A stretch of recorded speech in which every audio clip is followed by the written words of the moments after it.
The night it all ended, Callie Reeves stood in her bedroom doorway and could not move. Her right hand was pressed flat against Something's the not door right frame. out there. Her Easy left now. hand What do hung you at her see? side, Riders. fingers curled 3 of them. inward, Let me like see. she was trying to hold on to something The that rain's wasn't getting there worse. anymore. What if it floods? The lamp on the We'll nightstand be all right. The cast a diner's warm solid. yellow circle across But look the at bed, it. and in the center of that circle, sitting perfectly still on her pillow, was a small black velvet box. She hadn't put it there. Her mother hadn't put it there. The deadbolt had been engaged when she left for work. The chair she wedged under the door handle every single night had been in place. The window latch required a key from the outside. None of that had mattered.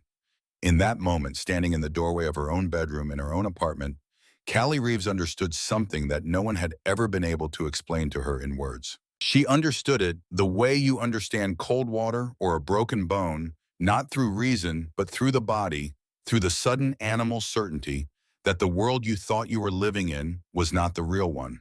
The real one was much darker. But we are getting ahead of ourselves. To understand that night, you need to understand the 3 weeks that came before it. You need to understand a town at the edge of the Mojave Desert, a diner that smelled of burnt coffee and old grease, and a 23-year-old woman who was doing everything right and getting nothing back for it. You need to understand what it feels like to be hunted by someone who knows the law better than the law knows itself. And you need to understand that sometimes the only thing standing between a predator and his prey is the last kind of man society told you to be afraid of. This is where it begins. Needles, California sits at the eastern edge of the Mojave Desert like a comma at the end of a very long sentence, a pause before the emptiness of the open desert swallows everything. The Colorado River runs along its eastern border, flat and brown and indifferent, and in the summer, the town bakes at temperatures that make the asphalt soft underfoot. In winter, the cold comes off the desert floor in waves and the wind pushes down Route 66 like it has somewhere better to be. It is not the kind of place people choose. It is the kind of place people end up.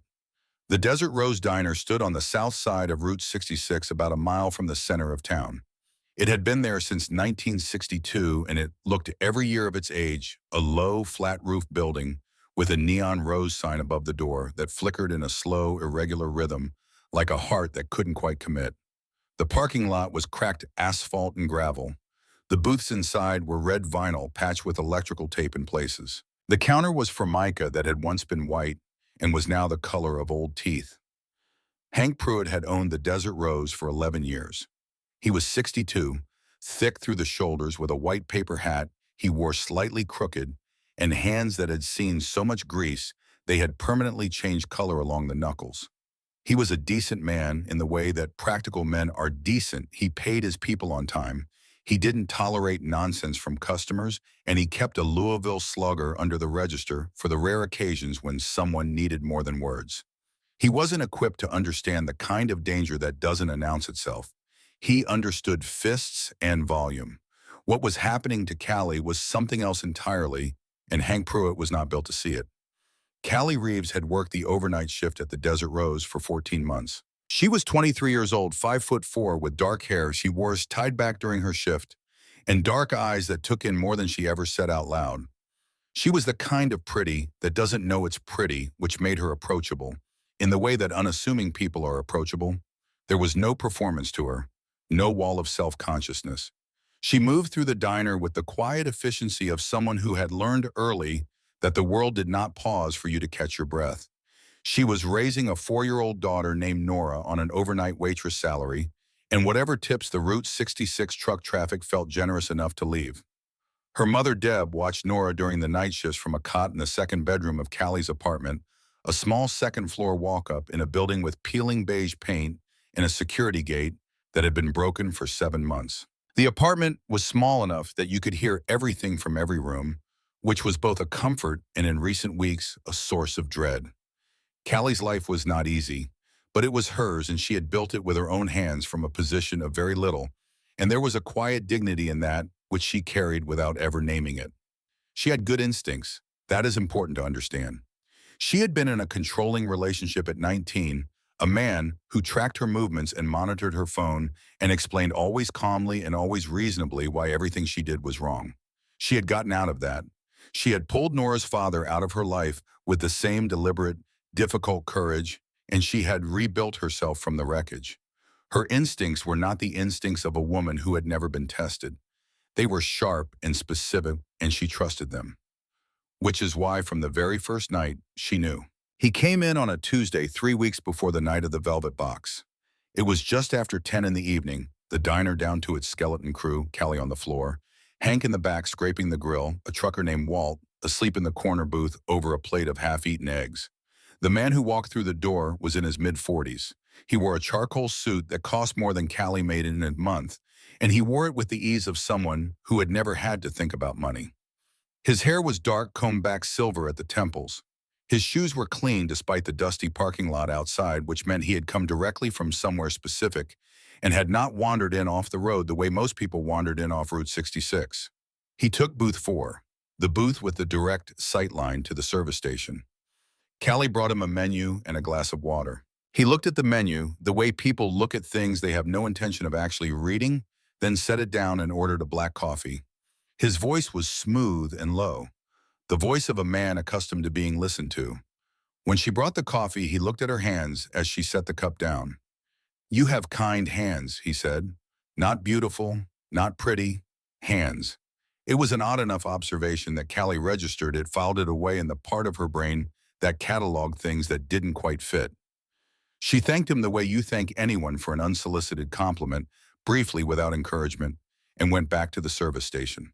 He sat for 40 minutes. He drank 1 cup of coffee and did not order food. When he left, he put a $50 bill on the table next to a $10 check. Callie stared at it for a moment, then pocketed it without comment.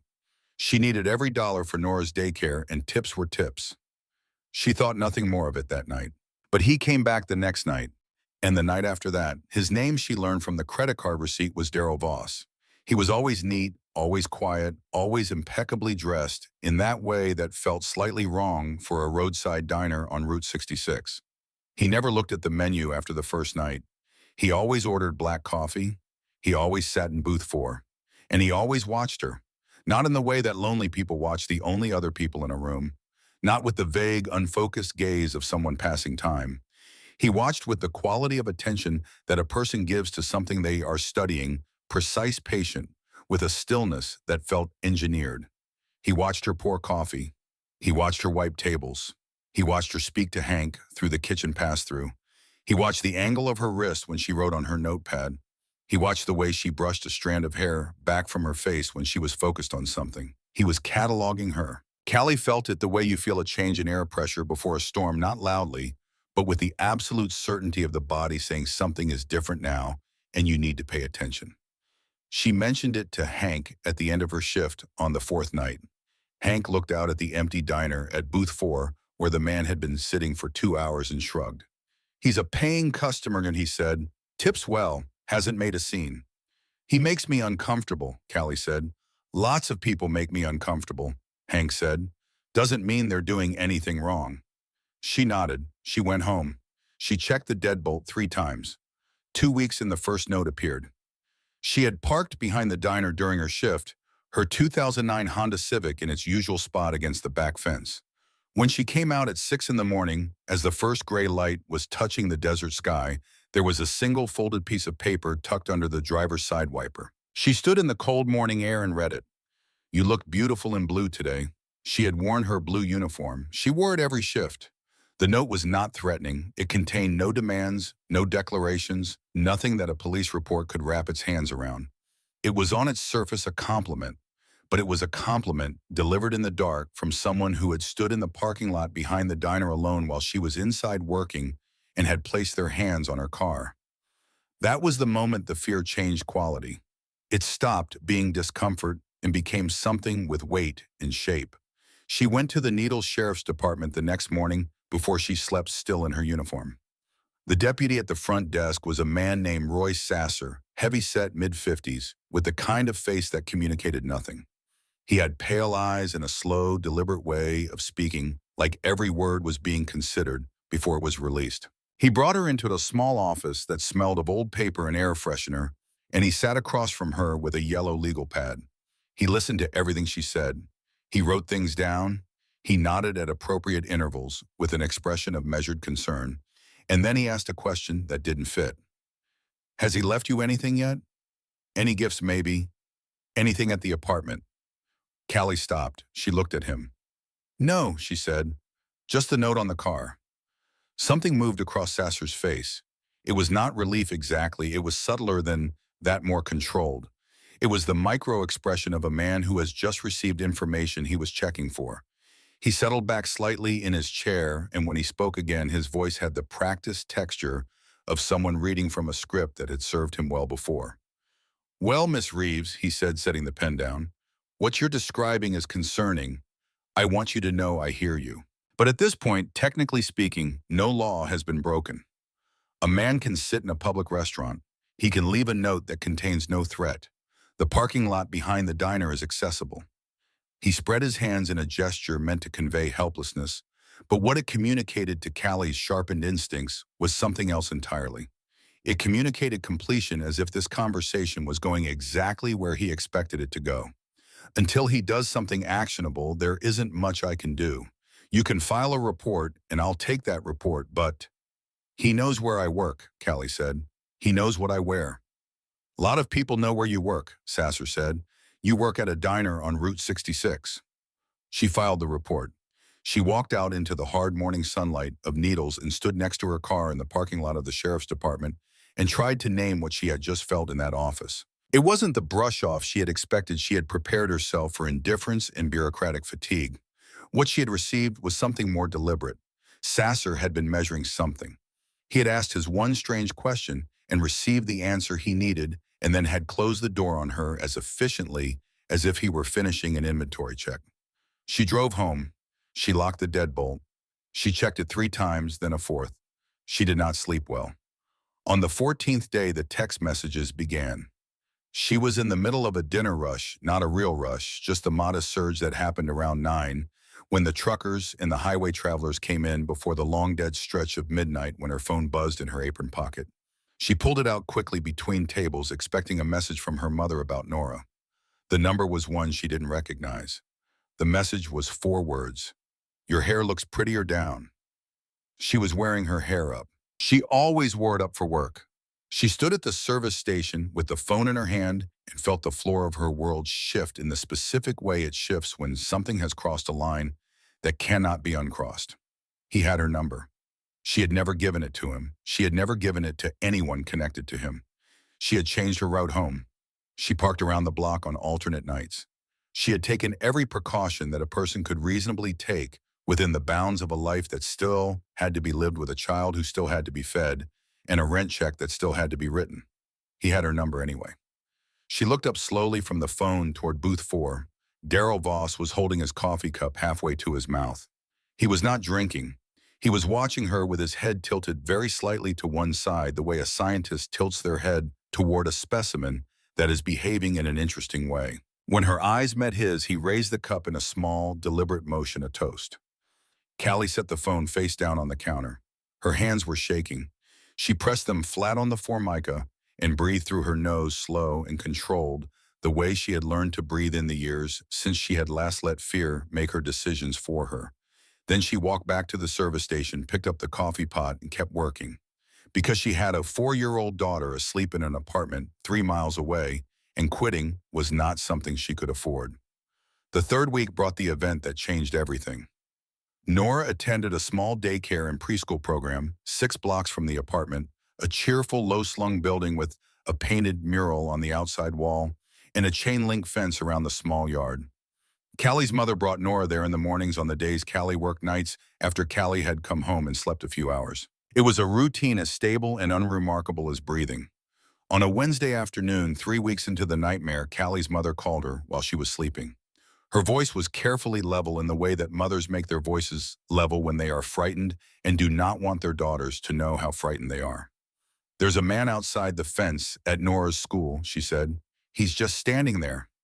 Callie was in her car in under 2 minutes, still pulling her jacket on as she drove. When she arrived, the man was gone. He had left one thing behind: a single wildflower, the kind that grows in the gravel shoulders of desert highways, threaded through the chain-link fence at approximately the height of a small child's face. There was no note, no name, no threat. Just a flower in a fence placed there by hands that had been standing outside a preschool in the middle of the afternoon, watching children in a yard. Callie stood on the sidewalk and looked at the flower for a long time. The fear she felt in that moment was different from every other kind of fear she had felt in the previous 3 weeks. The other fears had been about her safety, her apartment, her body. This fear was about Nora, and fear about your child lives in a completely different place in the body. It doesn't shake you, it goes very still. It becomes something cold and hard and perfectly clear. She pulled the flower out of the fence. She put it in her jacket pocket. She went inside to get Nora and held her daughter against her chest in the hallway of the daycare for a long moment, long enough that Nora patted her on the back the way small children do when they sense that adults need comfort but don't know how to name it. "It's okay, Mama," Nora said. Callie drove home. She checked the deadbolt. She sat at the kitchen table for an hour while her mother made tea. Neither of them drank, and the apartment was very quiet around them. He wasn't watching her anymore, not really. He was showing her what he could reach. That night at 11:45, it rained. Not the hesitant desert rain that sometimes passed over needles like an apology.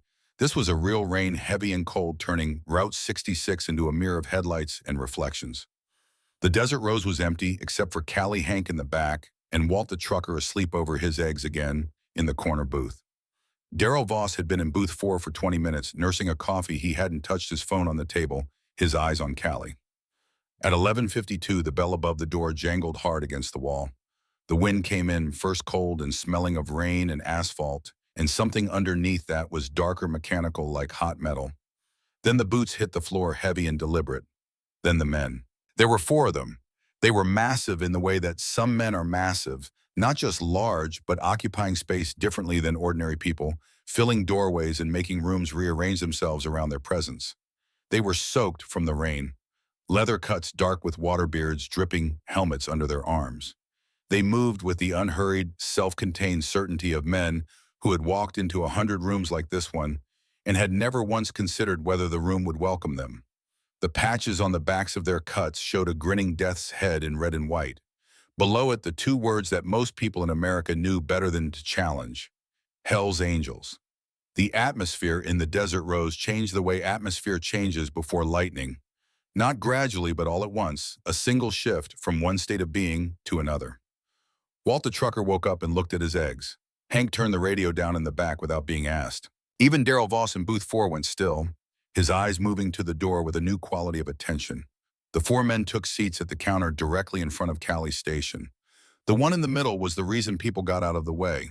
He was 6'4" at least, with the kind of build that suggested he had spent decades doing hard physical work and hadn't stopped. His arms were covered in faded tattoos that had blurred at the edges, the way old tattoos do landscapes instead of pictures. His beard was gray and thick braided at the chin with a small piece of leather cord. His eyes, when he took off his riding glasses, were blue, clear, and sharp, and so steady that looking into them felt less like meeting someone's gaze and more like looking at a fixed point in a moving world. The patch on his chest read, President, the name stitched beneath it, small and plain stone. Callie stood at the service station and looked at this man and felt her fear perform a strange maneuver. It didn't leave, but it moved, shifted its aim from booth 4 to the counter, recalibrating with the animal urgency of a person who suddenly had 2 things to be afraid of and couldn't hold both at once. Coffee, the man called Stone said. His voice was gravel at the bottom of a deep well, low and rough and carrying without effort. Black, 4 cups, keep them coming. Yes, sir, Callie said. She reached for the coffee pot. Her hands were shaking. They had been shaking at varying intensities for 3 weeks now, and when she leaned to pour the first cup, the pot tapped the ceramic mug, and a wave of black coffee rolled across the counter, scalding hot, stopping an inch from the man's leather gloves. She grabbed a rag, apologies already spilling out of her, bracing herself for the anger, for the raised voice, for the demand to see the manager that would follow any spilled coffee in any diner in America. A hand, enormous, weathered, bearing a ring on the middle finger that looked like it had been cast from something salvaged, came down gently over hers. Not grabbing, just stopping. Callie looked up. Stone had taken off his glasses and he was looking at her with an expression that contained no anger whatsoever. What it contained was harder to name. It was the look of a man who had learned to read people the way navigators read weather, Not for aesthetics, but for information, because the information mattered. Breathe, he said quietly enough that it was between the two of them. It's just coffee. Nobody died. He released her hand. She steadied the pot. The other three bikers, a wiry man with a long, dark goatee whose cut read flint, a broad-chested man with a shaved head whose cut read cinder, and a smaller, precise-moving man with wire-rimmed glasses whose cut read wrench, were watching without staring the particular talent of men who are alert without performing their alertness. Stone looked at her hands, then at her face, then so briefly that she almost missed it toward the booths behind her. You okay? He asked the same quiet register below the ambient noise of rain and road. You've been shaking since we walked in, and it ain't because of us. Callie looked at him. She looked at the patch on his chest. She thought about everything she had been told about men like this, what they were, what they represented, where they fell in the taxonomy of people worth trusting. She thought about Deputy Sasser with his yellow legal pad and his one strange question and his hands spread wide in performed helplessness. She thought about Nora asleep 3 miles away and a wildflower threaded through a chain-link fence. And then because she had run out of options that came from the world she was supposed to trust, she stepped forward until she was close enough to the counter that her voice wouldn't carry, and she leaned in until she was a foot from this man's weathered face, and she said the 6 words that changed everything. That man won't stop following me. She tilted her head barely just enough to indicate the direction of booth 4 without looking at it directly. Stone did not turn around. He did not shift in his seat. He did not change his expression. He picked up the coffee cup she had finally managed to fill, brought it to his mouth, and took a slow sip. When he set it down, his voice was the same low gravel it had been from the first word he had spoken to her. Go to the back, he said. Bring me a slice of pie. Don't come out till I call you. Callie straightened. She looked at him for one more second, this enormous gray-bearded man in his death's head leather, offering her the only directive that had felt like an actual plan in 3 weeks of fear, and then she went to the kitchen. The swinging door closed behind her with a soft whomp of displaced air. Through the small circular window in the door, she watched. Stone did not rush. That was the first thing she noticed, the absolute absence of hurry in everything he did. He finished his coffee in 3 unhurried sips. He set the cup down with the solid, deliberate placement of a man who meant for things to stay where he put them. Then he stood up from his stool. He was even larger upright. The diner seemed to contract around him. He walked across the black and white checkered linoleum with the slow tectonic movement of a man who owned the ground beneath his feet. He stopped at the edge of booth 4 and stood there for a moment, just stood looking down at the man sitting in it. Darrell Voss had not looked up immediately. He had continued writing in his small leather-bound notebook, the scratch of his pen audible even through the kitchen window. Then the pen stopped. He looked up. His expression was the expression of a man interrupted during a private meeting, mild, contained, and carrying beneath it a very precise calculation of the disruption. Can I help you? Voss said. Stone didn't answer. He simply slid into the booth across from him, his massive frame consuming the space like weather filling a room. He placed his coffee cup on the table next to Voss's phone. Then he sat there and looked at the man across from him with those steady blue eyes. Nice phone, he said. Voss held his gaze for a moment, then leaned back. The practiced ease of a man who had been in rooms with people who wanted to intimidate him before. Is there a reason you're sitting here? I believe I was enjoying some privacy.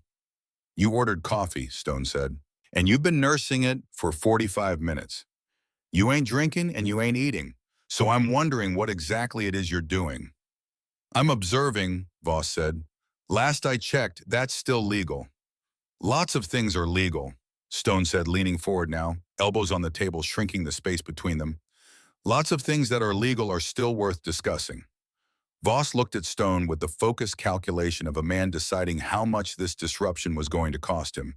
He adjusted his tie, a small, precise movement that was more about reclaiming composure than adjusting fabric. I don't know what the young lady may have told you, he said, his voice dropping to the smooth, reasonable register of a man who had spent years being the most articulate person in every room he entered. But I'm simply a customer. Any attention I may have paid to the staff is entirely... She has a daughter, Stone said. The sentence fell onto the table like something heavy. 4 years old. Stone continued, his voice going very quiet in a way that was far more dangerous than volume. Single mom, night shift, trying to make ends meet, and you've been parking outside her apartment complex, and you texted her tonight about her hair. Voss opened his mouth. Don't, Stone said. The single syllable was not loud. It was not accompanied by any visible physical threat. It was simply delivered with the absolute authority of a man who had said that word before in situations considerably more serious than this one and had always been obeyed. Voss closed his mouth. Stone reached across the table. His hand moved with a speed that was incongruous with his massive frame, the speed of a man who had spent decades in situations where being slow had consequences. He took Darrell Voss's wrist in his hand and squeezed. Not breaking, not explosive, precise and measured the grip of a man who understood exactly how much pressure produced exactly how much result. Voss's face went from composed to pained to something approaching the edge of genuine fear in approximately 2 seconds. He made no sound, he was too controlled for that, but his carefully maintained composure fractured at the edges in a way that was visible from the kitchen door where Callie watched with her hand pressed over her mouth. Stone held the grip for 5 seconds. Then he released it. Voss pulled his hand back and cradled it against his chest, breathing carefully. Here's how this works, Stone said, leaning back now, his voice returning to its baseline low register. You don't come here anymore. You don't drive down her street. You don't text her. You don't think about her. A pause. If I find out you've been within 5 miles of Callie Reeves, I won't be calling the police. Voss looked at him. In his eyes, working through the pain and the disrupted composure was the calculation. Again, the cold, specific calculation of a man sorting through his options and deciding which one still applied. You have no idea who I am, Voss said quietly. You have no idea who my family is. A man like you threatening a man like me, do you understand what that means for you? Pay your bill, Stone said. Leave a big tip and get out. Voss stared at him for a long moment. Then he stood with whatever dignity he could reassemble.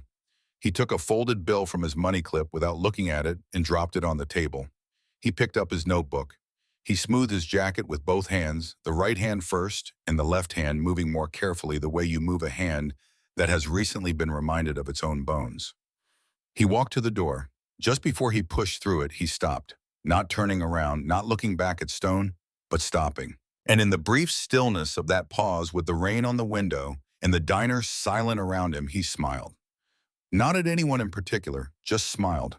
Then he walked out. The bell jangled. The door closed. Through the rain-streaked window, the silver BMW pulled out of the lot and disappeared into the dark on Route 66. In the kitchen, Callie let out a breath she had been holding for what felt like the entire span of the previous 3 weeks.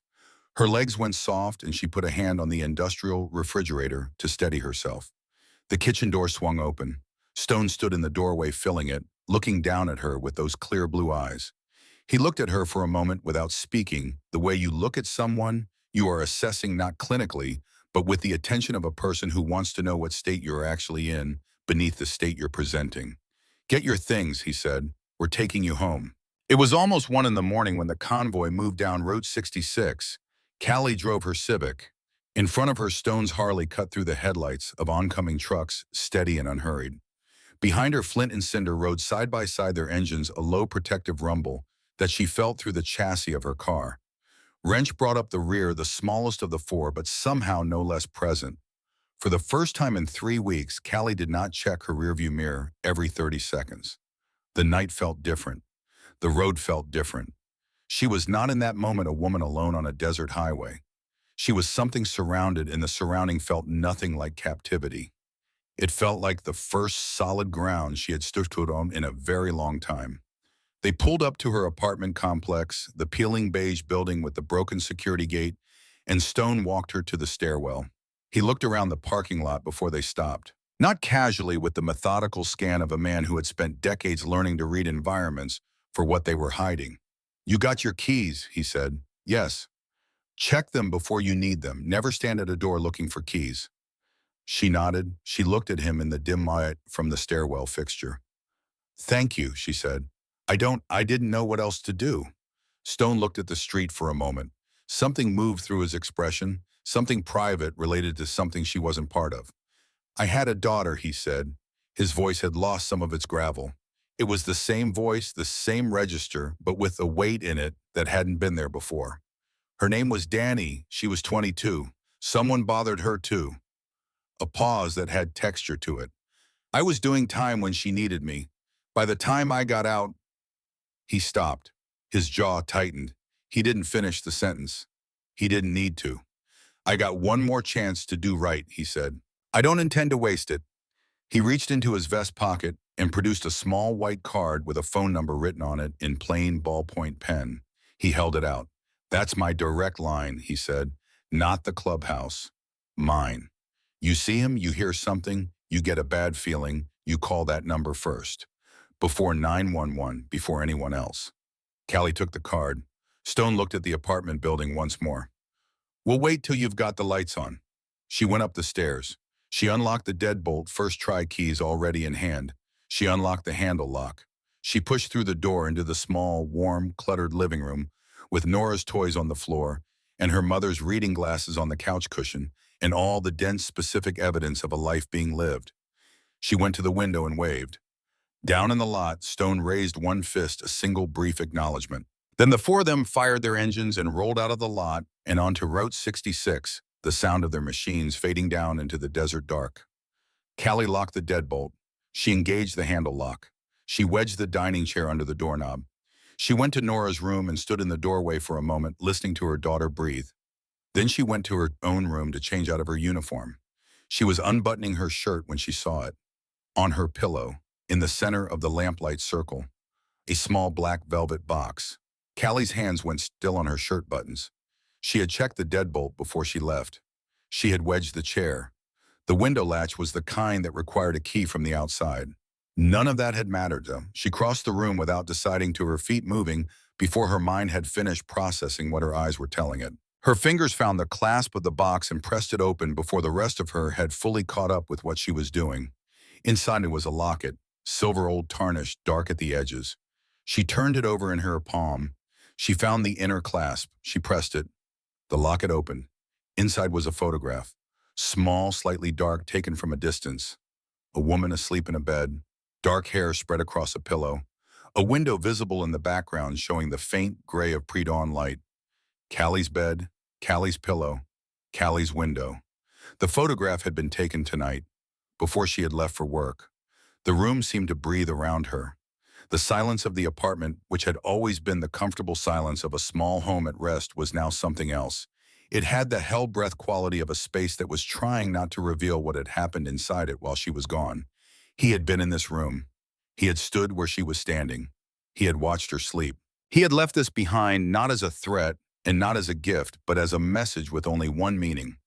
I can reach you whenever I want, and I want you to know it. Callie's hand closed around the locket. She did not call 911. Deputy Sasser, with his yellow legal pad and his one careful question, had closed that door for her more completely than he probably realized.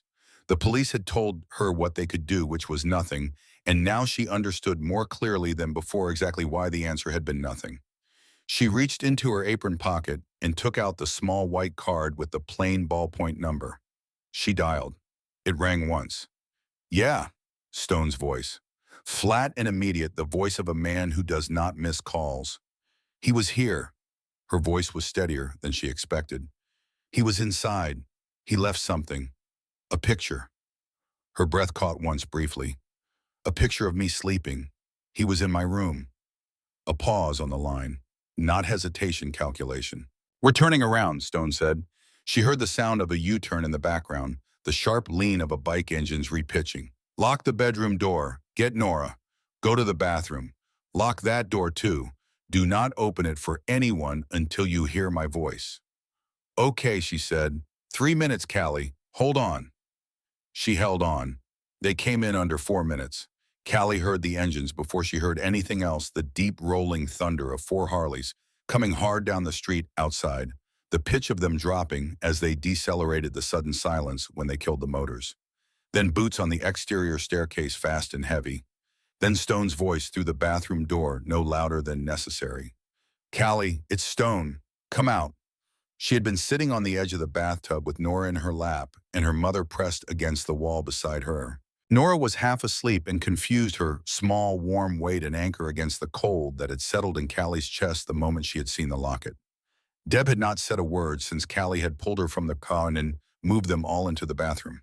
She was 61 years old, and she had the particular stillness of a woman who had raised a daughter alone through difficult circumstances and understood that there were moments when questions cost more than they were worth. Callie unlocked the bathroom door. Stone filled the hallway. Behind him, Flint and Wrench were moving through the apartment with focused efficiency, checking corners, opening closet doors, moving with the practiced coordination of men who had cleared spaces before under considerably higher stakes. Cinder stood at the front door, facing out his back to the apartment. "Clear," Flint called from the bedroom. "Clear," Wrench called from the kitchen. Only then did Stone step back from the hallway and look at Callie fully. He looked at Nora, still half asleep against her mother's shoulder. He looked at Deb, pale and rigid against the bathroom wall. Then he looked at Callie's face, reading it the way he had read it at the diner counter, looking for what was actually there rather than what was being presented. "Where is it?" he said. Callie led him to the bedroom. The locket was on the floor where she had dropped it when her legs had given out, the black velvet box fallen open beside it. Stone crouched down and looked at it without touching it. He reached into his vest and produced a handkerchief, worn cotton, folded in quarters, and used it to pick up the locket. He opened it. He looked at the photograph inside for a long time. When he stood up, the muscle along his jaw was working. "He picked the lock," Stone said. Not a question. He was looking at the bedroom window, at the door frame, assembling something in his mind. "Came in while your mother was sleeping in the next room. Watched you sleep. Took this and left it on your pillow." He folded the handkerchief carefully around the locket.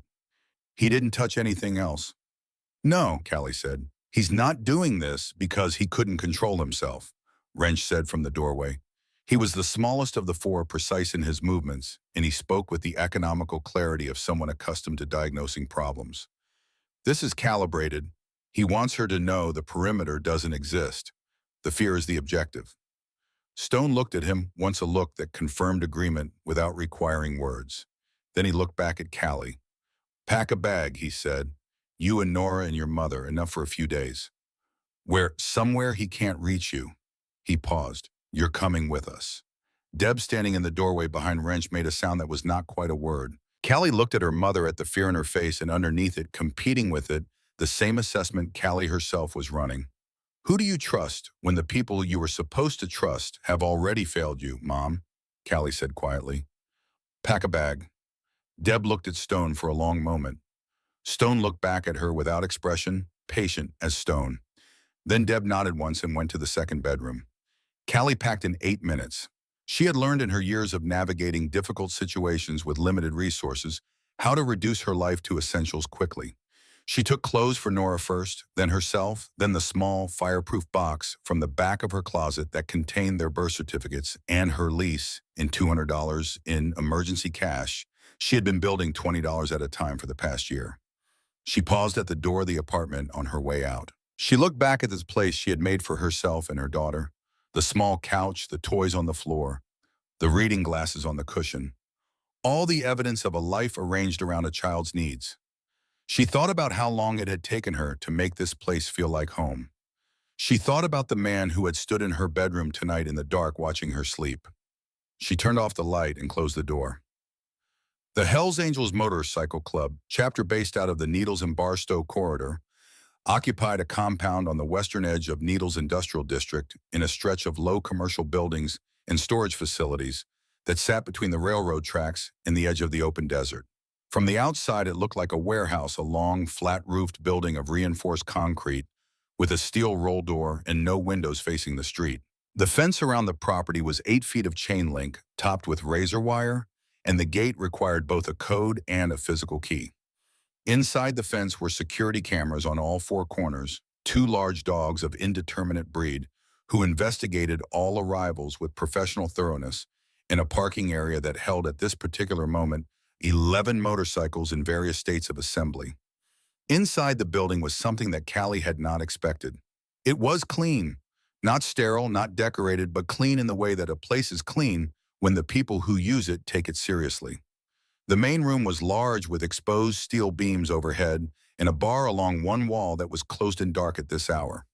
Heavy tables occupied the center of the space. Folding chairs were stacked neatly against one wall. In a side room through an open door, Callie could see a couch and a television. Down a hallway, doors to smaller rooms. Three men were already awake when they arrived, sitting at one of the center tables with coffee, and they stood when Stone came in, with Callie's family behind him. They did not stare. They assessed the situation in a single glance, and then moved one of them, going immediately to find a room for Deb and Nora, the other two drifting towards Stone for the briefing that clearly needed to happen. Within 20 minutes, Nora was asleep in a small, clean room, normally used for visiting members from other chapters, her grandmother on a cot beside her. The room had a solid interior bolt. Stone showed it to Deb personally before he left, and Deb bolted it without being asked. Callie did not sleep. She sat at one of the center tables and drank coffee that was better than she expected, and listened to the building settle around her, and tried to locate the feeling that was running underneath the fear. She found it after a while. It was something close to clarity. The situation was terrible. The situation was also for the first time in 3 weeks defined. She was somewhere specific with specific people, and there was a plan being formed in the room behind the closed door at the end of the hall. That was more than she'd had yesterday. When Stone came out an hour later, he brought Wrench with him in a laptop that Wrench set up at the end of the table where Callie was sitting. Flint and Cinder settled into chairs against the wall. Two more men that Callie hadn't met came in and stood near the bar, coffee in hand, present but peripheral. Stone sat across from her. "Tell me everything," he said. "From the beginning, all of it." She did. She was a precise narrator. She'd had 3 weeks to turn the events over in her mind until they were worn smooth, and she delivered them in order, without embellishment, noting the things that had felt specifically wrong alongside the things that had felt generally threatening. She told him about Sasser's strange question. She told him about the flower in the fence. She told him about the text messages, the note on the car, the credit card receipt with the name she'd memorized without meaning to. Daryl Voss, Booth 4, 3 weeks of patient, calibrated escalation. When she finished, the room was quiet for a moment. "Wrench," Stone said. Wrench was already typing. "I pulled the plates from the parking lot camera before we left the diner," he said without looking up. "Running them now." The compound was quiet around them. Outside, the desert night pressed against the walls, and the train tracks 2 blocks east carried a freight train through town, its horn a long, mournful note that faded west. Callie wrapped both hands around her coffee mug and waited. Wrench stopped typing. He looked at his screen. He looked at it for long enough that Stone said his name once, a quiet prompt. "The plates on the BMW," Wrench said, "are registered to a Daryl Eugene Voss." He paused. Daryl Eugene Voss died in Flagstaff, Arizona in 2003. Liver failure. He was 61 years old. The room absorbed this. "He's using a dead man's identity," Flint said from the wall. "High-end identity theft," Wrench confirmed. "Not a street-level job. The DMV record is clean. The registration history is clean. There are credit accounts going back 4 years under this name. Whoever built this identity had resources and time." He turned the laptop, slightly checking something from a different angle.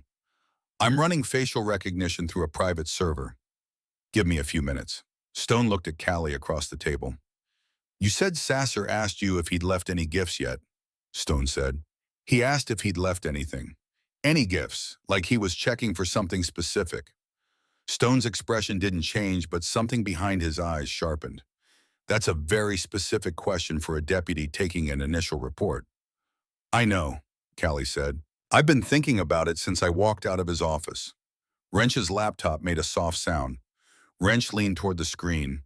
His posture changed the change of a person whose search has returned something unexpected. He read in silence for a moment, scrolling slowly. "I've got him," Wrench said. He turned the laptop around so the table could see the screen. The driver's license photograph showed the man from the diner, the charcoal suit, the practiced expression, the eyes with their strange, precise quality. But the name beneath the photograph was not Daryl Voss. The name was Elliot Farrow. Wrench let that sit for exactly 1 second. Then, son of Judge Harlan Farrow, federal judge San Bernardino, appointed to the bench 14 years ago, currently serving on the Ninth Circuit. A sound went through the room, not loud, not dramatic, just a collective exhalation of men who had just had something confirmed that they had already suspected in outline. "Denver." Wrench continued reiterating, now his voice taking on the flat precision of a man delivering a diagnostic report.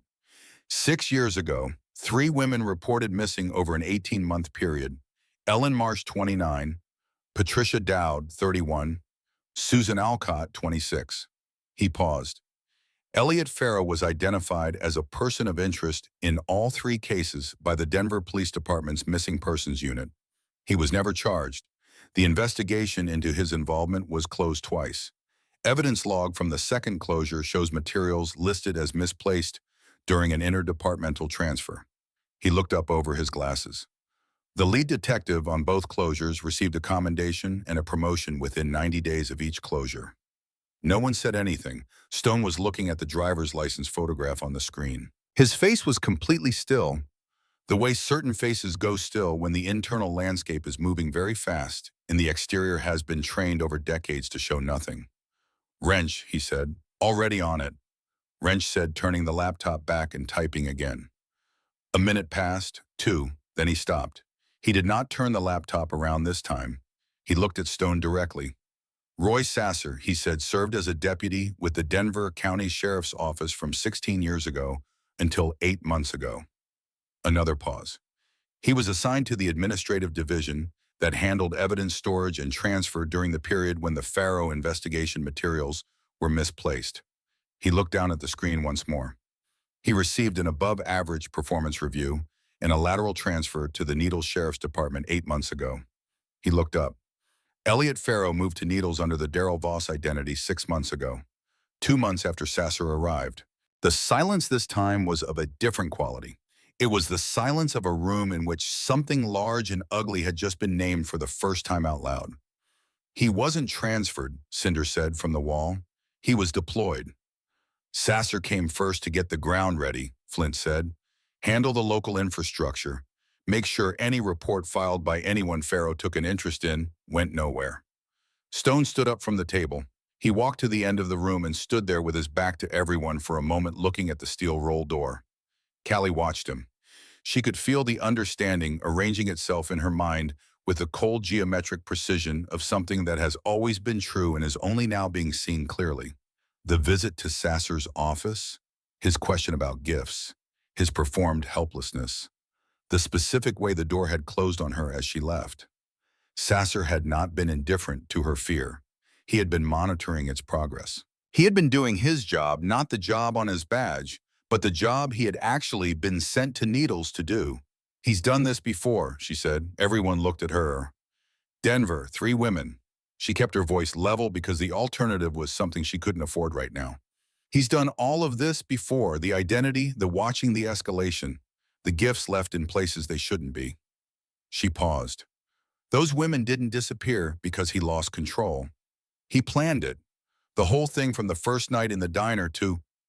She stopped. She thought about a wildflower and a chain-link fence. She thought about a black velvet box in a bottom. He's on a schedule, she said, and he's been on one this whole time. Stone turned around. He looked at her across the room with those steady blue eyes. Wrench, he said. There's a cabin registered to a holding company that traces back to a Farrow family trust, Wrench said. Outside 29 Palms, remote access road. Been in the trust for 9 years. Stone nodded once. Then he picked up his phone and walked to the far end of the room and made a call. Callie couldn't hear the conversation. She watched Stone's back, the set of his shoulders, the tilt of his head, the single long pause in the middle of the call when he listened to something that made him go very still. When he came back to the table, he set his phone down with the same deliberate placement he used for everything. FBI Los Angeles, he said. I know a man there. Good man straight. He told me that Judge Harlan Farrow has had a relationship with the regional field office director for 11 years. They were in the same law school class. He let that sit for a moment. He told me that any investigation opened on the Farrow family at this level would require evidence that cannot be touched by anyone with a connection to that office. He told me, he paused and something moved across his face that was not quite bitterness and not quite resignation, but somewhere in the territory of both, that they need something clean, something that's already in the public record before anyone in that system can get to it. A confession, Callie said. Stone looked at her. On camera, she said. in front of witnesses who can't be bought. The room was very quiet. There's a woman at the LA Times, Wrench said. Her name is Margot Ellison. She's been building a file on Judge Harlan Farrow for 3 years. Judicial interference, evidence suppression, 2 instances of witness intimidation in federal cases. She can't publish without a primary source willing to go on record, and every primary source she's found has recanted before the story runs. He looked at Stone. If she had a live feed time-stamped and server-backed before anyone could intervene, it would already be out, Stone said, before Sasser or anyone else could make a single phone call.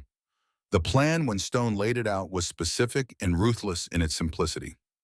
Callie would go back to work at the Desert Rose. She would be alone on the floor, Hank Pruitt given a convincing reason to stay home. The parking lot would be arranged to discourage casual traffic. Wrench would place a device on Callie's person that had transmitted audio and video simultaneously to 3 destinations: the FBI Los Angeles field office, the ACLU regional director, and Margot Ellison at the Times, who Wrench had already contacted and who was at this moment sitting in her car outside her apartment in Silver Lake waiting for a call. The Hells Angels, 50 members drawn from 3 chapters, summoned through a chain of calls made quietly in the past hour, would position themselves in the dark around the Desert Rose, in the field across Route 66, behind the diner, along the access road, inside a broken-down semi-truck that Flint was already arranging to park across the main entrance, on the flat roof of the diner itself, not visible, not present, just there in the dark the way the desert is always there, vast and patient and capable of things that surprise people who thought they understood it. Elliot Farrow would come. Wrench was certain of this with the specific certainty of a man who had read the complete pattern. Callie's disappearance for 2 days had disrupted the schedule in his mind, and men like Farrow, when their schedules were disrupted, accelerated. When he comes in, Stone said, looking at Callie, he will talk. They always talk. A man like him needs you to understand why he wins. He needs to explain it. A pause. You don't have to do anything except let him explain. The device will do the rest. And if he doesn't talk, Callie said, then we come in, Stone said, before anything happens to you. I need to ask you something, she said. Stone waited. Why are you doing this? She said it without accusation, without the performance of gratitude or suspicion. She said it the way she said things when she actually needed to know the answer. You don't know me. I spilled coffee on your counter and whispered 6 words at you. You could have walked away. Stone was quiet for a moment. The kind of quiet that isn't the absence of something, but the presence of something being organized carefully before it is released. Danny was 22, he said. She worked a retail job, saved her money, had an apartment with a roommate and a cat, and plans she'd written in a journal she kept on her nightstand. He looked at his hands on the table, the ring, the tattoos, the particular wear of a man who had spent his life in motion.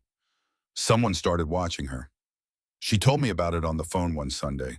Said it was probably nothing. I told her to trust her gut and to call me if it got worse. A pause that had the texture of something that had been turned over 10,000 times. 6 weeks later, I got a call that she was gone.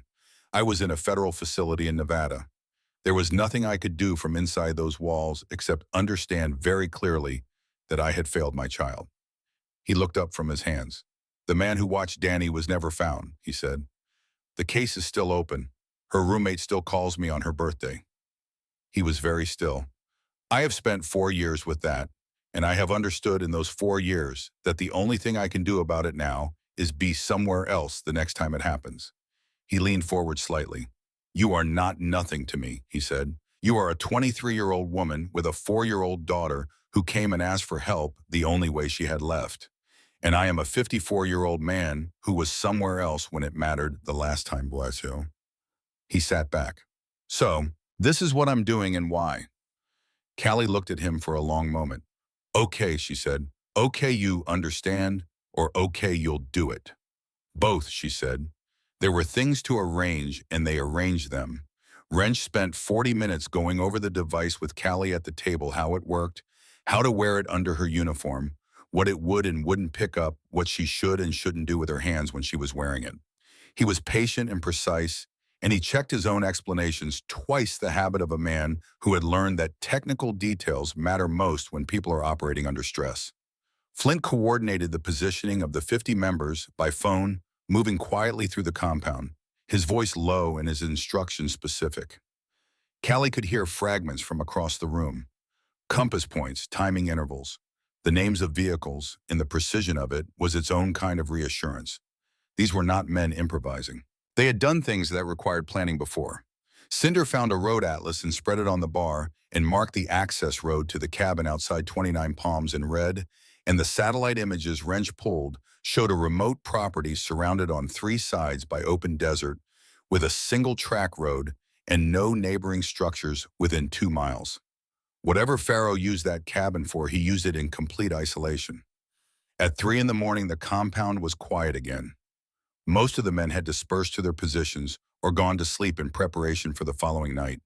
The main room held only Stone Wrench at his laptop and Callie at the far end of the table. Stone went outside. Callie watched through the gap in the roll door as he walked to the far side of the compound yard past the motorcycles to a low concrete barrier at the edge of the property. He stood there with his back to the building, hands in his jacket pockets, looking at nothing at the flat dark of the desert floor and the sky above it with its cold winter stars. After a moment, Flint came out and stood beside him. Neither man spoke for a long time. Callie watched from the doorway. Then Stone said something. She was too far to hear the words, but she saw Flint nod once, and she saw Stone take out his phone and look at the screen for a moment, not with the action of someone checking messages, but with the stillness of someone looking at a photograph. She understood without needing to be told what photograph it was. She thought about Danny. She thought about what it cost a man to carry that weight for 4 years, the daily specific knowledge of having been absent at the moment that mattered most and still choose to stand up when it happened to someone else. To not let the failure become an excuse for further absence, but to let it become instead a reason to be precisely unambiguously present. She stepped back from the doorway and returned to the table. She picked up her coffee mug and found it cold, so she went behind the bar and found the coffee maker and started a fresh pot because the night was long and the morning would bring work and someone in this building should keep the coffee going. She was still at the coffee maker when she heard Stone come back inside. He stopped when he saw her at the bar. "Couldn't sleep," she said. "No," he agreed. She poured 2 cups and brought them to the table and set them down, and they sat in the quiet of the compound for a while, not talking, each of them carrying the weight of the following night in their own way. Outside, the desert was cold and absolutely still. Somewhere across town, in a rented house on a street, she now knew the name of Elliot Farrow was doing whatever Elliot Farrow did in the hours before he moved.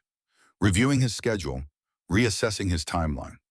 Understanding that something had changed, that his subject had gone somewhere he hadn't anticipated, that the control he needed to maintain was slipping in ways that would require him to accelerate. He would come to the Desert Rose.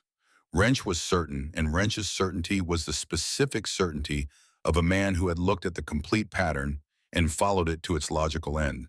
He would come because men like him always came when the thing they believed they owned moved out of reach. And when he came, Callie Riazes would be standing behind the counter, alone under the flickering neon of the Desert Rose, wearing a device that would send his words to 3 different places simultaneously before he finished speaking them. And 11 feet above her, on the flat roof of the diner, a 54-year-old man with a gray braided beard and clear blue eyes would be listening to every word. She drank her coffee. Stone drank his.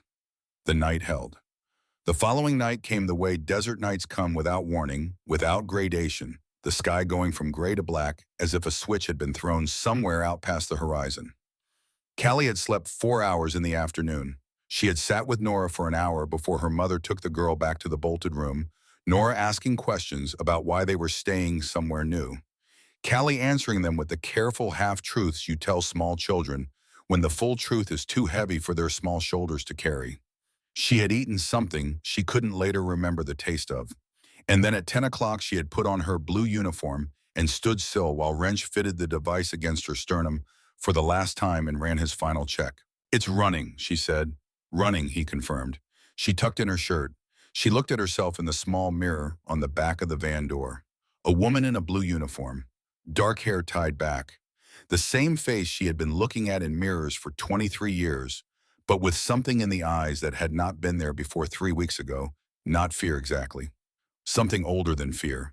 the knowledge of what the world actually contained. "Let's go," she said. The Desert Rose looked exactly the same from the outside. Same flickering neon rose above the door, its pink-red light catching the surface of Route 66 in slow, irregular pulses. Same cracked asphalt parking lot, same plate glass windows showing the interior counter and the row of booths beyond it. Same flat desert sky pressing down from above the stars, hard and cold and indifferent. But the darkness around it was different tonight. In the field across Route 66, behind a low rise of scrub and gravel, 50 motorcycles sat with their engines cold and their lights off. Their riders sat with them or crouched beside them, leather against desert floor, invisible from the road. In the lot behind the diner, 3 more men were positioned behind the dumpster and the utility boxes, so still they had become part of the architecture. Flint was inside the broken-down semi-truck angled across the main entrance with a clear sight line to the front door.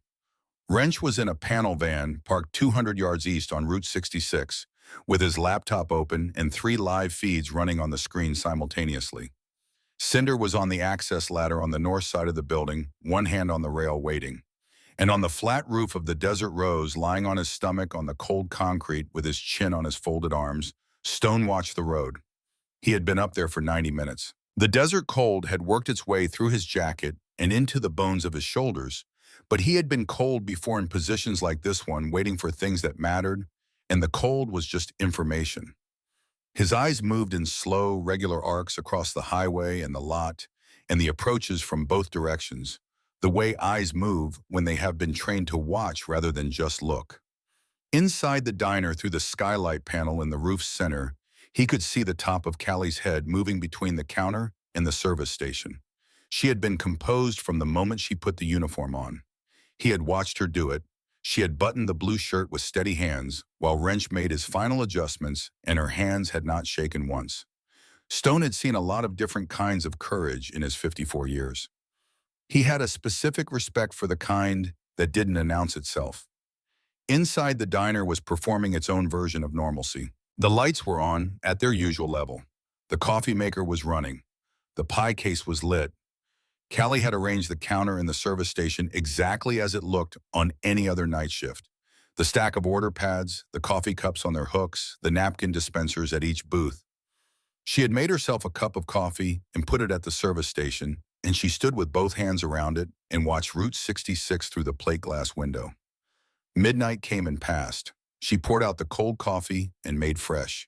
She wiped the counter. She straightened the sugar dispensers in the booths, moving through each one in order 1, 2, 3, 4.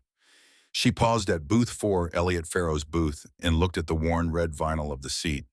She thought about all the nights he had sat in this specific spot and watched her and felt himself in control of something. She thought about what it meant to a person like that, a person for whom control was not a preference but a fundamental requirement of existing in the world, to have that thing move outside his reach. She went back to the counter. At 12:31, her phone buzzed. Wrench from the van, one word east. She did not look at the window. She picked up a coffee cup and began polishing it with a bar towel facing the service station, her back 3/4 to the door. The headlights swept across the front window at 12:43. They didn't swing into a parking spot. They came straight up to the front of the building and stopped, mounting the curb, the engine running. Callie heard the car door open. She heard it close. She heard footsteps on the concrete apron, fast and deliberate, carrying none of the measured patience of every previous visit. The bell above the door hit the frame hard. Cold air came in, carrying the smell of the desert and something beneath it, adrenaline and disrupted control chemical, and close. Callie turned around. Elliot Farrow was not wearing a suit. He was in dark jeans and a black turtleneck and leather gloves, and the careful assembly of his usual presentation was gone entirely.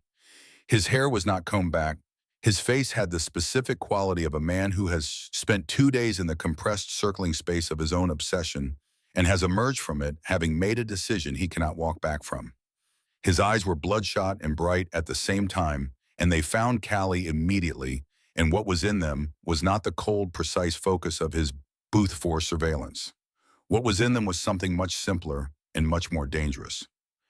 He was done being patient. He crossed the diner in 8 steps and stopped at the counter close enough that Callie could see the pulse in his throat. He did not sit down. "You're hard to find," he said. His voice had lost its smooth register. What was underneath was harder and less controlled, and Callie understood in that moment exactly what Stone had told her, that men like this could not stop themselves from explaining. The need to be understood, to have the victory witnessed and acknowledged, was as fundamental to them as hunger. "I stayed with a friend," Callie said. She kept her voice at its working register, not performing calm, just occupying it. "I was scared." "You don't need to be scared." He put both gloved hands on the counter. "You just need to listen.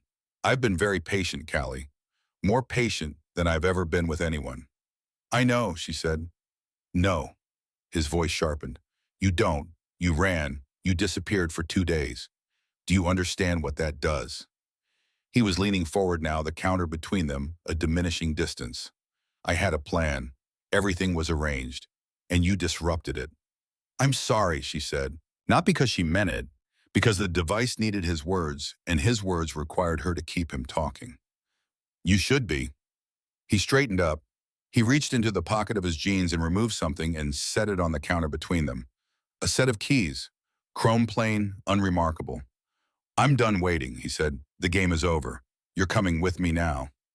"I can't," Callie said. "I'm working. Please, Daryl." "That's not my name. That's..." The words came out with a force that was half anger and half the sharp, specific fury of a man whose mask has slipped in front of someone he needed to believe in the mask. "And you're not working." He gestured at the empty diner, the unoccupied booths, the Route 66 outside with its minimal traffic. "This is a waitress job at a roadside diner. This is not your life. This is what you do until your life starts." "I don't understand what you want from me," Callie said. "I want you to stop pretending you don't know." His voice dropped, became more intimate, which was worse in a way that Callie felt in her sternum. "I've been watching you for 3 weeks. I know who you are. I know how you move. I know what you're afraid of and what you want and what you need. And I know that what you have here, the gesture again broader, is not what you deserve." "My daughter is here," Callie said. "My life is here." Something moved across his face, a calculation completing itself. "Your daughter," he said. The word in his mouth was a key turning in a lock. "Nora," he said, and the name on his lips was the most frightening thing Callie had heard in 3 weeks of frightening things. 4 years old, goes to the Sunrise Learning Center on Amboy Road. Her teacher is a woman named Patterson. She likes the sandbox and she doesn't like the art station because she doesn't like getting her hands messy. He looked at Callie with those bloodshot, calculating eyes. "I know everything about your daughter. And I know people, very specific, people in the county welfare and family court system who owe my father significant favors." Callie's hands were on the counter. She kept them still. "One phone call," Farrow said. "One call from my father to the right clerk. Neglect report filed anonymously. Investigation opened. Mother works overnight shifts, child in the care of an elderly guardian, inadequate supervision documented by a county inspector who knows what he's supposed to find." He let that sit in the air between them. "Nora goes into the system on a Tuesday, and you spend the next 2 years trying to get her back through a family court where every judge knows my father's name." "You would do that?" Callie said. She spoke clearly, every word placed precisely. "You would hurt a 4-year-old child." "I would do whatever is necessary," Farrow said, "to make you understand that this is not a negotiation. You belong with me. I have spent 3 weeks making that clear, and you have spent 3 weeks pretending otherwise, and I am finished with the pretending." He came around the end of the counter. Callie stepped back. She hit the soda fountain behind her, the edge of the machine, hard against her lower back. "Don't," she said. "Get your jacket," he said. "We're leaving." She moved to her left toward the kitchen. He moved faster, and his hand closed around her upper arm, the fingers digging in hard through the fabric of her uniform, and he pulled her back with a force that spun her half around. "I said get your jacket," he said. "Let go of me." She said it clearly, and she said it for the device, and she said it because it was true. He raised his right hand and slapped her across the face. It was an open-handed blow, hard and precise, delivered with the practiced quality of a man for whom this was not the first time. The impact knocked Callie sideways into the soda fountain, and she felt the sting spread across her cheekbone and the back of her skull connect briefly with the machine, and for a moment the diner tilted around her. She grabbed the edge of the counter and held on. "Nobody is going to help you," Pharaoh said. He said it with the satisfaction of a man delivering a conclusion he has been building toward for a long time. "That's the beauty of this. It's just us. It's always just been us." He grabbed her arm again and pulled her toward the door. She dug her heels in. The linoleum gave her nothing, and he was stronger than he looked, fueled by everything that had been building in him for 3 weeks, and she was moving, despite herself, her feet dragging across the black and white checks of the floor toward the front door. He kicked it open. The cold night air hit them both as he shoved her through the vestibule and out onto the concrete apron, his hands still locked on her arm, steering her toward the BMW. "You're going to love the cabin," he said. He was almost talking to himself now. The monologue of a man who has finally arrived at the moment he has been building toward and is inhabiting it completely. "It's quiet, nobody around for miles. And once you understand," the lights hit them like a wall, blue and red strobing hard through the desert dark coming from the east on Route 66 and swinging into the lot with the squeal of tires and a single bark of siren that cut off abruptly. The cruiser stopped 15 feet away, blocking the BMW, its light bar painting the front of the desert rose in alternating colors. Pharaoh stopped moving. Callie felt the grip on her arm loosen by a fraction, involuntary, a reflex response to unexpected stimulus, and she turned toward the cruiser with a surge of relief so complete it moved through her like something physical. The driver's door opened. Deputy Roy Sasser stepped out. He had his hand on his holster. He walked toward them with the unhurried stride of a man who has arrived exactly when he intended to arrive. His pale eyes moved from Callie to Pharaoh, and what they specifically and deliberately did not do was register alarm at what they saw. A woman with a red mark spreading across her cheekbone. A man with his gloved hand on her arm. These were not things that Sasser's eyes treated as problems requiring resolution. "Let her go, Elliot," Sasser said. "Not Daryl. Elliot."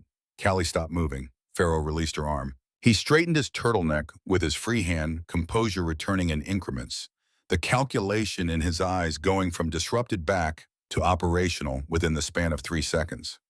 Sasser walked past Callie as if she were a piece of furniture arranged inconveniently in his path. He stopped beside Pharaoh and looked at him with the exasperated patience of a man managing a recurring problem that should have been handled more carefully. "You're sloppy," Sasser said. "She was being difficult," Pharaoh said. "You hit her." Sasser glanced at Callie's cheek, not with concern, with the assessing look of a man estimating the visibility of a complication that will require management. "That's going to need a story." "Then make one," Pharaoh said. "That's what you're here for." Sasser sighed in the way that men sigh when they are performing weariness for an audience. He turned toward Callie. He unclipped the handcuffs from his belt, and Callie understood. Not as a surprise, the understanding was there before the action, completing itself with the terrible clarity of something she had almost known since the moment she walked out of his office 3 weeks ago, with the feeling of a door being closed on her from the inside. "Get up, Miss Reeves," Sasser said. She started. "You're under arrest." He took her wrist and the cuff went on with a practiced snap. "Assaulting a prominent local businessman. We'll figure out the rest on the way." He leaned down until he was close to her ear, his voice dropping to the flat register of a man who has said things like this before and has never been held to account for any of them. "This is how the world works, sweetheart. The Pharaohs run this county. Judge Pharaoh got me this badge and this job in this town, and you are a waitress on Route 66, and those two facts mean exactly what you think they mean." He straightened up. He looked at Pharaoh. "Put her in your car. I'll follow." "We staged the accident on the overpass. Single mother, late night, the road was wet." Pharaoh smiled. It was the same smile Callie had seen at the diner counter on the very first night, tight and thin, and never reaching the eyes but with something layered beneath it now. The specific satisfaction of a man who has arrived at the end of a plan that has worked exactly as designed. "My father will remember this," Pharaoh said. "He always does," Sasser said. Pharaoh took Callie's other arm. She pulled against them both. She was handcuffed and outweighed, and there were two of them, and the plan had assumed the police were corrupted, but had not fully accounted for the specific reality of being handcuffed by the corruption while the trap was still closing. She looked at the roof of the diner. She could not see him, but she knew he was there 11 feet up, and she held on to that certainty the way you hold on to a fixed point when everything else is in motion. They dragged her toward the BMW. She dug her heels in. Her left shoe caught a crack in the asphalt, and she went down on one knee, which cost Pharaoh his grip on her arm, and she used the 2 seconds of that to scream, not out of panic, not helplessly, but deliberately aimed at the night around her, like a signal flare sent into the dark on purpose. A voice came from above. Hey! One word, carrying through the cold desert air with the absolute unhurried authority of a man who has never needed volume to be heard. Sasser and Pharaoh both stopped. Both looked up. On the flat roof of the Desert Rose, standing now silhouetted against the winter stars, was Stone. His hands were at his sides. His jacket was open. His gray beard caught the strobing light from the police cruiser below, and the whole of him, 6'4" of faded leather and absolute stillness, occupied the roofline, like something that had been built into the structure of the building itself. "You boys having a party," he said. Sasser's hand went to his holster. "Police, get down from there. Hands where I can see them." Stone stepped to the edge of the roof. He did not put his hands up. He looked down at Sasser with the same steady blue eyes he brought to everything, and he said, "I don't think so." And the desert came alive. It did not happen gradually. It happened all at once in the space between one heartbeat and the next 50 pairs of headlights, burning on simultaneously from every direction, from the field across Route 66, and the lot behind the diner, and the access road to the east, and the gravel shoulder to the west. The darkness that had been empty and absolute became in one single instant a wall of light surrounding the Desert Rose on all sides. And then the engine started. 50 V-twin engines turning over simultaneously is not a sound that has an easy comparison. It begins as individual voices and becomes within 2 seconds something that is less sound than force, a low-rolling physical pressure that comes up through the ground and through the soles of your feet and into your chest and does not let go. It filled the desert air the way thunder fills the air before a serious storm, and it did not diminish. It held, and it built, and it kept building. From behind the dumpster, Cinder and 2 others stepped into the light. From the broken semi, Flint dropped to the asphalt and walked forward. From the field across the highway, figures appeared in ones and twos, and then in groups, moving to the road and crossing it and entering the lot with the unhurried, purposeful movement of men who are not rushing because there is nowhere for anyone to go. Leather cuts, road names, the death's head in red and white on 50 backs moving through the light.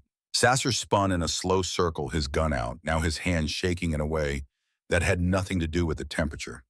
"Back off, I am a law enforcement officer, I will—" Stone was coming down the ladder on the side of the building. He descended with the deliberate weight of a man who does not hurry because the situation is already resolved and he knows it. His boots hit the asphalt, and he turned and walked towards Sasser, and the walking was its own statement, straight, unhurried, closing the distance between them, with the complete absence of concern for the man pointed at his chest. He stopped 6 feet from Sasser. He spread his arms wide. "Shoot me," he said. His voice was perfectly level. "Go ahead, and then count how many seconds you have before you can't reload." Sasser looked at him. He looked at the men behind him and on both sides of him and filling the road across the highway in an unbroken line. He looked at the gun in his own hand, which was shaking visibly now. He was doing the mathematics that every man does when he understands that the situation has inverted completely, and the position he believed he occupied no longer exists in any meaningful sense. He lowered the gun. In the same moment, Cinder reached Pharaoh. Pharaoh had been backing toward the BMW, his keys in his hand, calculating the geometry of the situation with the quick, desperate arithmetic of a man looking for any exit that remains available. He made it 2 steps before Cinder's hand closed on the collar of his turtleneck and lifted him off the ground with the casual, single-motion ease of a man picking up something that doesn't weigh very much. Pharaoh made a sound that was not quite a word. "Your daddy's not here," Cinder said. He set Pharaoh against the hood of the BMW the way you set something down when you want it to stay exactly where you put it. Pharaoh stayed. Wrench had come from the van. He walked past Sasser without looking at him, went directly to Callie, and crouched down beside her, where she was still on one knee on the asphalt. He produced a key from his jacket pocket, the same type as Sasser's, because Wrench prepared for specific contingencies and unlocked the handcuff on her wrist. He checked her face, looking at the mark on her cheekbone with clinical brevity, then looked at her eyes. "Can you stand?" he said. "Yes," she said. He helped her up anyway. Then Wrench turned to face Sasser. He reached into his shirt pocket and removed the device, small black, its red light, still blinking in steady rhythmic pulses. He held it up at the level of Sasser's face and let the deputy look at it for a long, specific moment. "Live feed," Wrench said, "started when she put the uniform on. Everything from the moment he walked through that door." He gestured at the diner behind them. "Audio and video, time-stamped. Triple server back before any of it can be touched by anyone." He paused. "It went to the FBI Los Angeles field office. It went to the ACLU regional director." Another pause, the pause of a man who has saved the most important item for last. "And it went to Margot Ellison at the LA Times, who has been building a file on Judge Harlan Farrow for 3 years, and who is at this moment sitting in a car outside this building, watching it on her laptop." Sasser looked at the blinking red light. He looked at it with the expression of a man watching the specific mechanism of his own destruction operate in real time with complete efficiency in a way that cannot be reversed. "You can't," he started. "We did," Stone said. He stepped past Sasser and walked to Callie. He looked at her face, the red mark on her cheekbone, the particular quality of a person who has been through something and is still standing inside it. He looked at her with those steady blue eyes, and what was in them was not pity and not apology, and not the performed concern of someone who needed her to receive them in a certain way. It was recognition, plain and direct and complete. He reached into his jacket and produced the handcuff key he had taken from Sasser's belt, without Sasser noticing during his approach across the lot. He set it in Callie's palm and closed her fingers around it.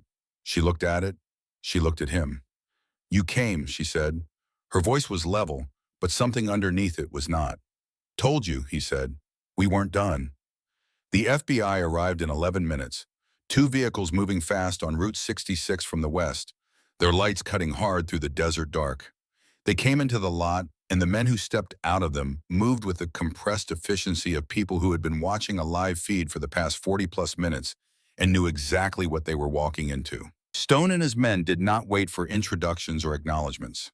Before the federal vehicles had completed their turn into the lot, the 50 motorcycles positioned in the surrounding dark had begun one by one to turn over and pull away.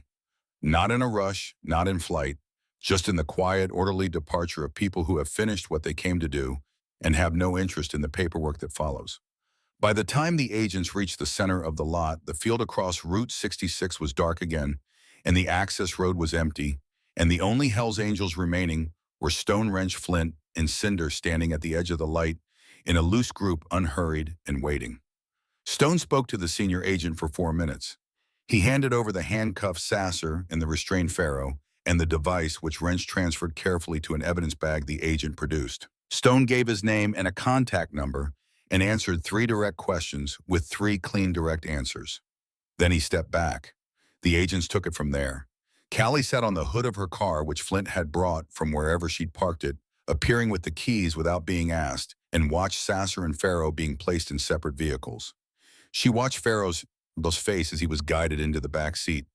The calculation was still running in his eyes, still sorting through what remained of his options. She knew that in his mind, he was already making the call to his father, already expecting the familiar machinery to engage and begin its work of making this disappear. She hoped he would have a very long time to understand that this time the machinery was jammed beyond repair. What followed happened in layers over the days and weeks that came after. The FBI moved on the cabin outside 29 Palms within 48 hours. The access road and the structure were secured before dawn on the second day, and what the agents found there was the kind of thing that does not stay quiet regardless of how many judges have, how many relationships with how many officials. The basement room was soundproofed and equipped with the specific permanence of something that was meant to be used repeatedly over a long period of time. And in a sealed storage unit within that room, cataloged with the meticulous organization of a man who kept his trophies with care, were personal items belonging to 3 women. Ellen Marsh's driver's license, Patricia Dowd's watch, Susan Alcott's journal, its last entry dated 6 years and 2 months ago. The investigation into Judge Harlan Farrow began within 72 hours of the night at the Desert Rose. And it was not the kind of investigation that could be quietly managed or redirected. Because Margot Ellison's first piece ran in the LA Times on the morning of the second day, and it became the most read article on the paper's website in 4 years. She had the live feed footage. She had Wrench's documentation of the identity history and the Denver connections and Sasser's transfer record. She had 3 years of her own sourcing on Judge Farrow's pattern of judicial interference. She put all of it together with the specific surgical skill of a journalist who knows that the facts laid plainly in sequence require no embellishment. The piece was shared 2 million times in the first 24 hours. Judge Harlan Farrow resigned his federal seat on the fourth day in a statement of 6 sentences read by his attorney that contained no apology and no acknowledgement and convinced no one of anything.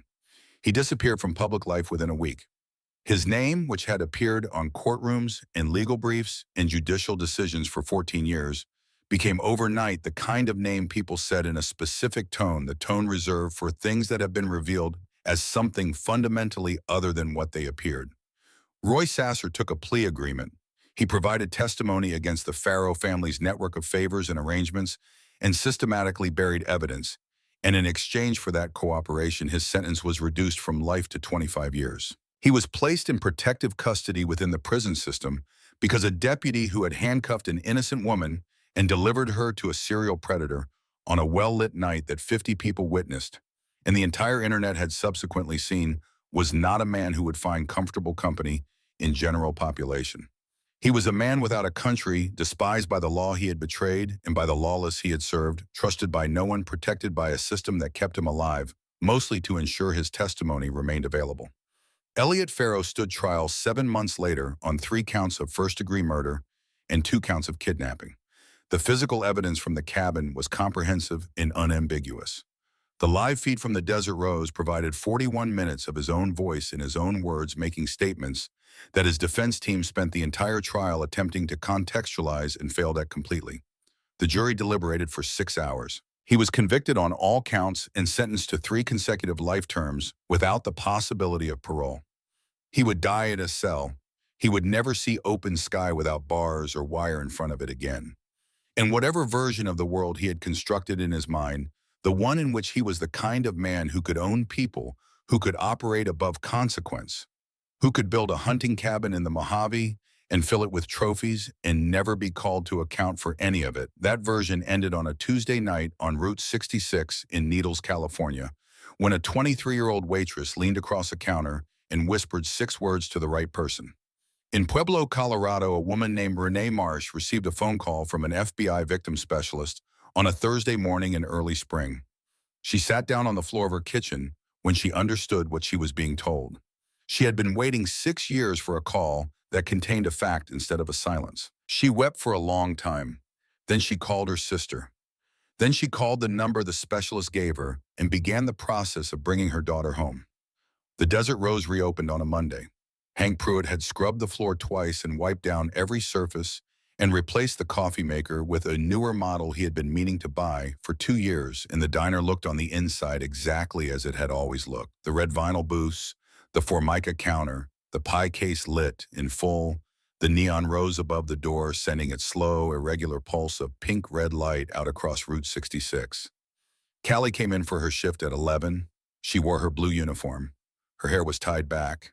The yellow remnant of the bruise on her cheekbone had faded to something barely visible in the diner light, and her eyes when she came through the door were clear and direct in a way they had not been in a long time. She looked at the booths as she came in 1, 2, 3, 4, and she looked at booth 4. The way you look at a place where something used to be and is not anymore, with the neutral acknowledgement of a person who has fully processed the absence and filed it correctly. She went behind the counter. She tied her apron. She started a fresh pot of coffee. At 1 in the morning, when the diner was down to a sleeping trucker in the corner and the empty highway outside the bell above the door rang, Stone came in alone. He wore his jacket and his cuts, and he smelled of cold air and the road, and his gray beard was damp at the tips from the desert night. He moved to the counter with his characteristic absence of hurry and took the same stool he had taken on the first night and set his riding glasses on the counter beside him with the same deliberate placement, like a man marking a spot he intends to return to. Callie did not ask him what he wanted. She turned to the back shelf and took the good coffee, the bag she kept separate from the commercial supply, the one she used when the coffee actually mattered, and she filled a cup and put it in front of him. Then she went to the pie case and cut the largest slice of cherry pie in it and set it beside the cup. Stone looked at both of them. He looked at Callie. There was no performance in either of their faces. The situation did not require it, and neither of them was inclined toward it. I heard about the trial, Callie said. She leaned against the back counter with her arms folded, not from defensiveness, but from the comfortable ease of a person standing in their own space. Both of them, consecutive life terms. Stone took a slow sip of the coffee. He let the steam rise around his face for a moment before setting the cup down. The law finally did its job, he said. It took 50 motorcycles and a live feed and a woman at the Times who'd been waiting 3 years, Callie said. Sometimes that's what it takes. You were the only one who listened, she said, from the first night. Sasser had a badge and a legal pad, and he was taking notes, and he was not listening. You listened. Stone set the cup down. He looked at her in the way he had looked at her from the first moment in this diner, directly without performance, reading what was actually there. People like Pharaoh, he said, they divide the world into hunters and prey. They do it because they've gotten away with it long enough that they start believing it's the natural order. They think the badge and the name and the suit put them above whatever is coming for them. He turned the coffee cup slowly in his hands, a rotation that was more thought than action. What they forget is that not everyone in the world fits into one of their two categories. Callie waited. Some people are wolves, he said, and wolves don't show up on a predator's map. He reached into his jacket and put a $20 bill on the counter, pressing it flat with 2 fingers.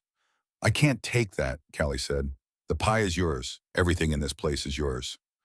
Stone shook his head, a small movement but final in the way that all his small movements were final, like something decided rather than performed. Rules of the road, he said. A man pays for his meal.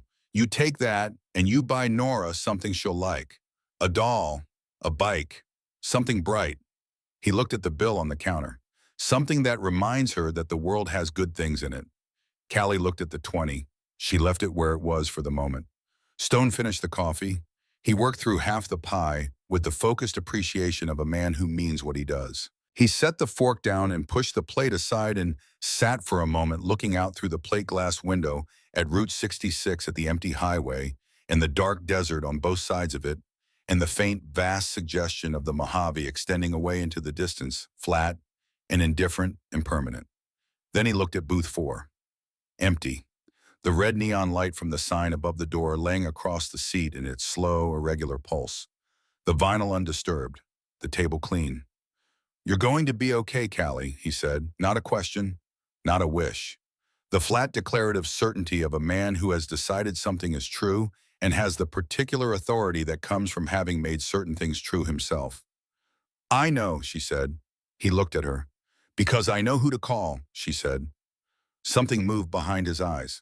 It was brief and it was private, and it was the expression of a man who has spent 4 years carrying a weight that does not go away and has found in an unexpected place on an unexpected night something that makes the weight possible to carry without being destroyed by it. Not absolution, not forgiveness. Something more useful than either the knowledge that the story does not always end the same way. That sometimes a man who was somewhere else gets to be somewhere else again in the better sense. That sometimes the phone call comes in time. He nodded once, sharp and brief and complete. He put his glasses back on. He stood up from the stool, the full height of him, the jacket and the patches and the gray braided beard, and he walked to the door and pushed through it into the cold Route 66 night. The bell rang behind him with its familiar jangle. A few seconds later, the Harley turned over that particular sound, that deep-throated rhythmic thunder that she had first heard 3 weeks ago as something frightening and now heard as something entirely different, and pulled out of the lot and onto the highway heading west. Callie stood at the counter and listened to it go.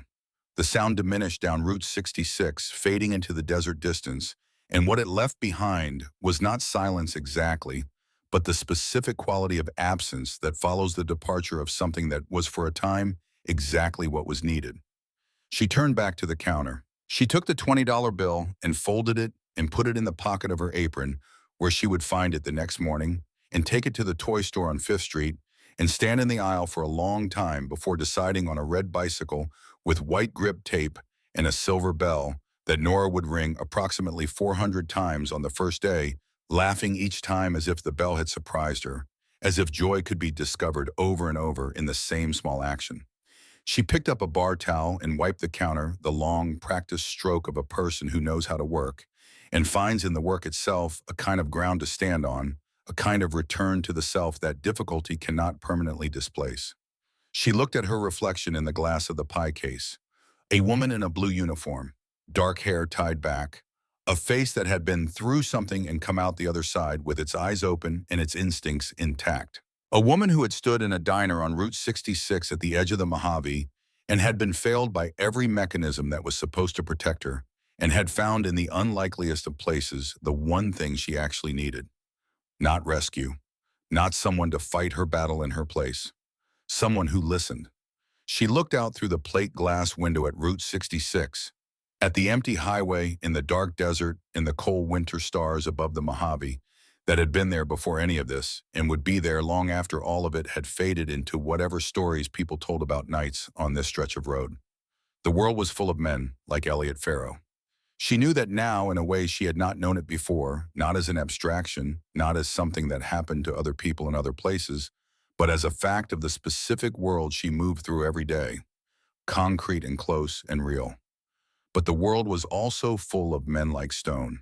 And she knew now with the same concrete specificity that those men existed, that they were real, that they moved through the same world in the same nights, in the same dark highways, that they were in the places you didn't expect to find them, doing the things that the places you did expect to find protection had long since decided not to do. She had whispered 6 words to one of them, and her life had not ended. She turned off the extra lights at the back of the diner, leaving only the counter and the pie case and the slow pink-red pulse of the neon rose above the door. She straightened the sugar dispensers. She started a final pot of coffee for the small hours of the morning. She looked at Booth 4 one last time. Then she got back to work.